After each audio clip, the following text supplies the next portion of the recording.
एक व्यक्ति का बड़ी ही बेरहमी से कत्ल कर दिया गया और कत्ल भी किसी करीबी ने ही किया था। व्यक्ति को इतनी बेरहमी से मारा गया, उसके 9 टुकड़े कर दिए गए और उसके सर को धड़ से अलग कर दिया, हाथों के पंजों को अलग कर दिया, पैरों के पंजों को अलग कर दिया, घुटने उसके अलग कर दिए और सारे टुकड़े उसके अलग अलग जगहों पर फेंक दिए। जो अपराधी था वो इतना शातिर था, उसने इस अपराध को बड़ी ही शातिर तरीके से अंजाम दिया था। एक तरीके से नामुमकिन सा हो रहा था इस केस की गुत्थी को सुलझाना।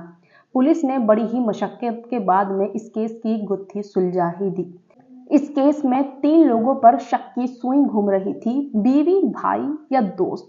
कौन था इस व्यक्ति का कातिल? आखिर उसने इस व्यक्ति की इतनी बेरहमी से क्यों जान ले ली?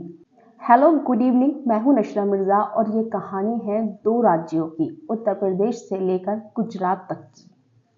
29 मार्च सन 2025 को गुजरात का भरूच शहर और वहीं का भोलाव इलाका, सुबह सुबह का टाइम हो रहा था और कुत्ते नाले में घुस रहे थे और नाले में से एक पन्नी को खचेड़ कर लेकर आ रहे थे। अक्सर जो आवारा कुत्ते होते हैं वो कूड़ों में घुसते रहते हैं और कूड़े को बाहर खींच खींच कर लाते रहते हैं।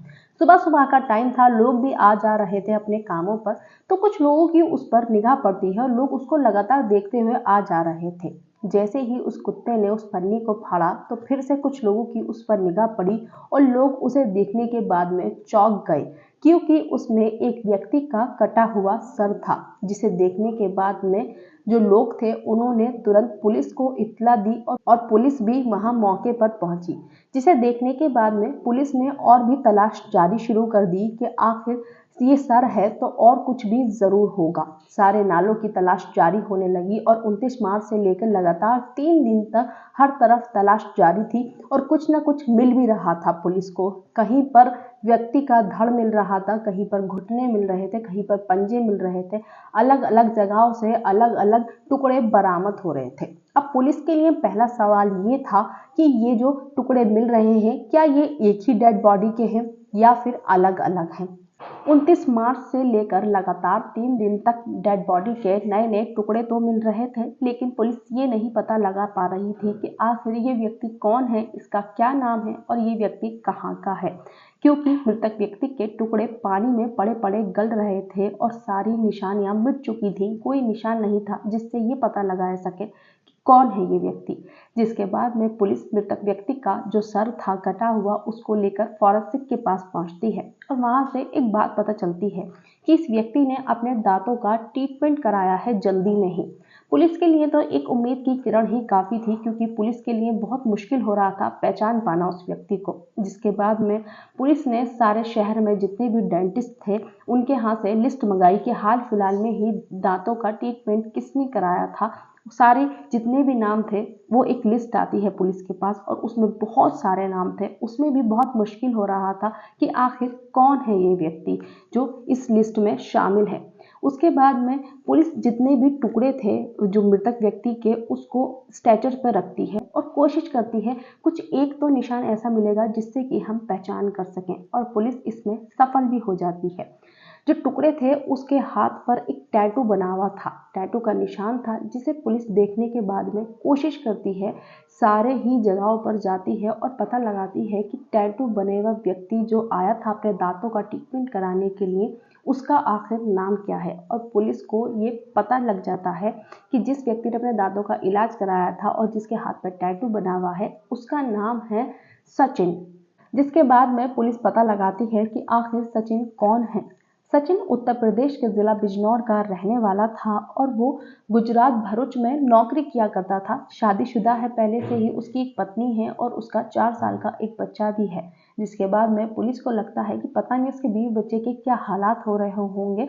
तो पुलिस जब भरूच वाले घर पर पहुंचती है सचिन के, तो वहां पर ताला लगा हुआ होता है। जिसके बाद में पुलिस को थोड़ा सा सचिन की पत्नी पर शक होता है कि आखिर पत्नी यहाँ से कहाँ चली गई।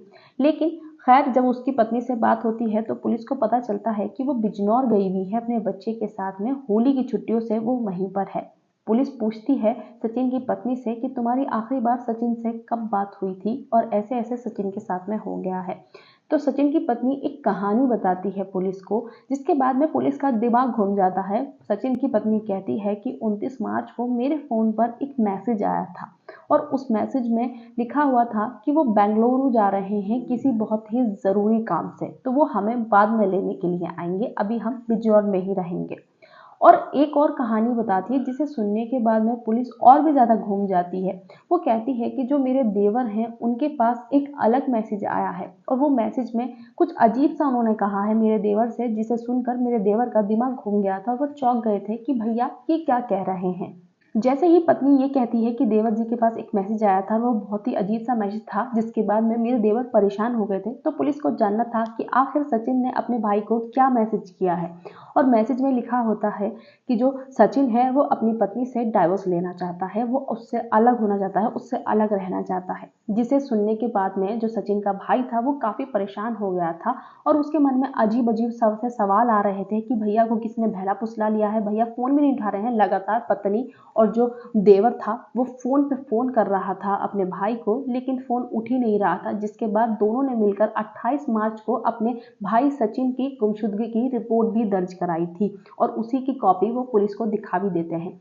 पुलिस बड़ी परेशान हो जाती है कि बीवी के फ़ोन पे मैसेज है कि मैं बेंगलुरु जा रहा हूँ और भाई के फ़ोन पे मैसेज है कि बीवी को छोड़ना है। पुलिस को एक बार को डाउट होता है कि कहीं भाई, मतलब जो सचिन का भाई है, उसने और इसकी पत्नी ने मिलकर तो कुछ सचिन के साथ अनहोनी नहीं कर दी है, कभी दोनों का कुछ मैटर हो। पुलिस ये बात सुनने के बाद में काफ़ी परेशान हो गई थी, क्योंकि जिस डेट के मैसेज बताए जा रहे थे उस डेट में तो जो सचिन था उसकी बॉडी के टुकड़ों को बरामद किया जा रहा था। तो आखिर ये मैसेज कौन कर रहा था, क्योंकि सचिन तो इस दुनिया में था ही नहीं। जिसके बाद में पता लगता है कि सचिन का एक दोस्त भी है जिसका नाम है शैलेंद्र, और शैलेंद्र सचिन के साथ में बहुत टाइम से है, शुरू से ही उसके साथ रहता है, बिजनौर का ही रहने वाला है और भरूच में ही दोनों नौकरी भी साथ में किया करते थे। दोनों की पत्नियां भी वहीं पर रहा करती थी और अभी दोनों की पत्नियों को बिजनौर भेजा हुआ था। जब तलाश जारी करते हैं कि आखिर ये दोनों की पत्नियां तो बिजनौर में हैं, अब शैलेंद्र कहाँ पर, सचिन का कत्ल हो चुका है, शैलेंद्र किधर है फिर। जब पुलिस पता लगाती है कि ये मैसेज की लोकेशन कहाँ की शो हो रही है, ये मैसेज कहाँ से किया गया है, जो पत्नी को मैसेज किया गया था वो सचिन के फ़ोन की लोकेशन दिल्ली की दिखा रही थी। और पुलिस फिर पता लगाना चालू करती है कि शैलेंद्र इस वक्त पे कहाँ पर। शैलेंद्र था तो बिजनौर में ही, लेकिन जिस वक्त मैसेज आया था सचिन के फ़ोन से और सचिन के फ़ोन की लोकेशन जिस वक्त दिल्ली की दिखा रही थी, उसी वक्त शैलेंद्र के फ़ोन की लोकेशन भी दिल्ली की ही दिखाई जा रही थी। जिसके बाद में गुजरात पुलिस उत्तर प्रदेश बिजनौर पुलिस के साथ में मिलकर शैलेंद्र को तलाश करना जारी कर देती है कि आखिर शैलेंद्र से पूछा जाए कि क्या माजरा है। लेकिन पुलिस को इस चीज़ में ज़्यादा मशक्कत नहीं करनी पड़ती है उत्तर प्रदेश पुलिस और गुजरात को, क्योंकि शैलेंद्र खुद ही आकर सरेंडर कर देता है खुद को और एक कहानी बताता है। उसकी कहानी के मुताबिक शैलेंद्र ने बताया कि 24 मार्च को जब इनकी पत्नियां अपने घर बिजनौर में आई हुई थी तो सचिन और शैलेंद्र मिलकर पार्टी कर रहे थे और पार्टी करते करते दारू वगैरह भी पी रहे थे।